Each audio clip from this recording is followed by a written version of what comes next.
Hi everyone, my name is Sagar. In this video, I am going to explain bar bending work of slab.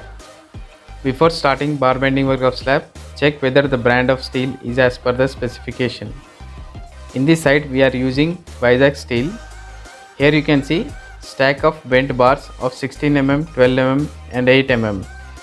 The length of this bar will be 12 meter. These bars are straightened before bar bending work. 16 mm and 12 mm bars are used for beams reinforcement and 8 mm bars are used for slab reinforcement and for rings.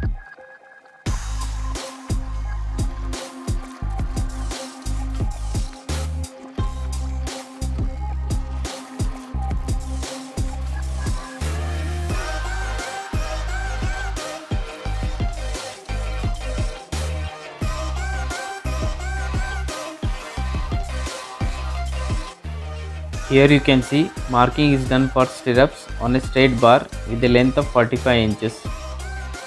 Maintain the marking as precise as possible to avoid the wastage of steel. After the marking, cutting is done accurately as per the marking.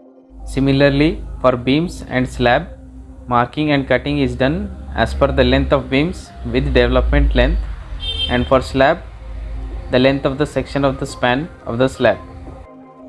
After cutting the bars with the length of 45 inches, the bar bending work of rings is carried out by using a wooden batten, which is fixed thoroughly to the column. The batten is marked as per the specifications of the rings required.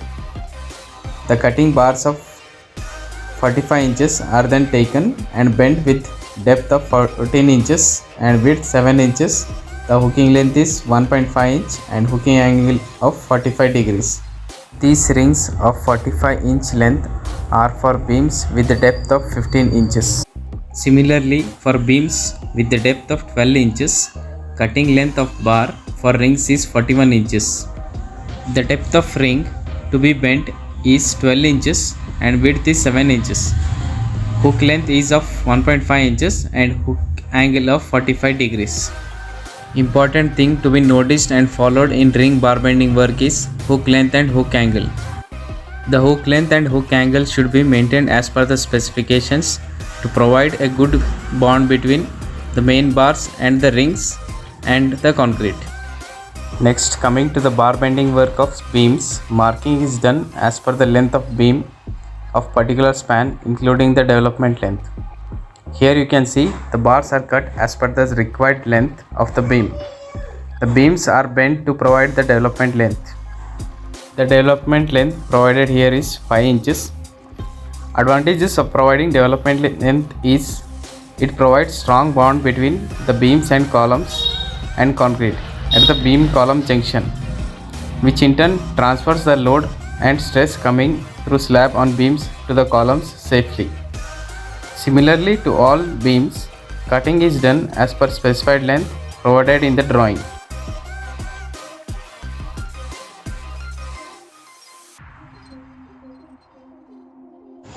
In this slab, we have 4 types of beams, that is RB1, RB2, RB3 and RB4. For RB1 type beam, 2 numbers of 12 mm top main bars are provided and 2 numbers of 12 mm top extra bars are provided. Coming to the bottom bars, 2 numbers of 12 mm bottom main bars and 2 numbers of 12 mm bottom extra bars. For cantilever beam, that is RB2, 2 numbers of 12 mm top main bars and 2 numbers of 16 mm top extra bars. Coming to bottom, 3 numbers of 16 mm bottom main bars.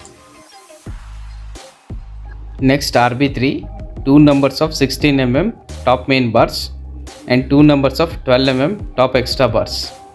And bottom bars, 3 numbers of 16 mm bottom bar, 2 numbers of 12 mm bottom extra bar. Next RB4, 2 numbers of 12 mm top main bar, 2 numbers of 12 mm top extra bar. And coming to bottom bars, 2 numbers of 12 mm bottom main bar and 2 numbers of 12 mm bottom extra bar. So these are the specifications of the diameter and number of bars that should be provided to the beams as per the design. Spacing of rings is 5 inches for all the beams. Before laying down the beam reinforcement into the shuttering boxes, check all the beams whether the diameter, number of main bars and extra bars at the top and bottom are provided correctly.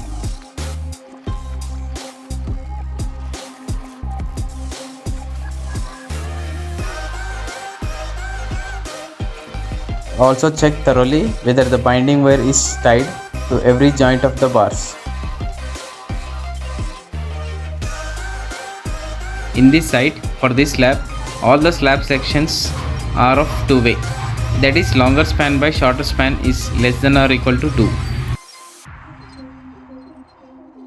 So the steel is distributed uniformly throughout the slab on all the sides and all sections. The spacing of bars is 5 inches throughout the slab.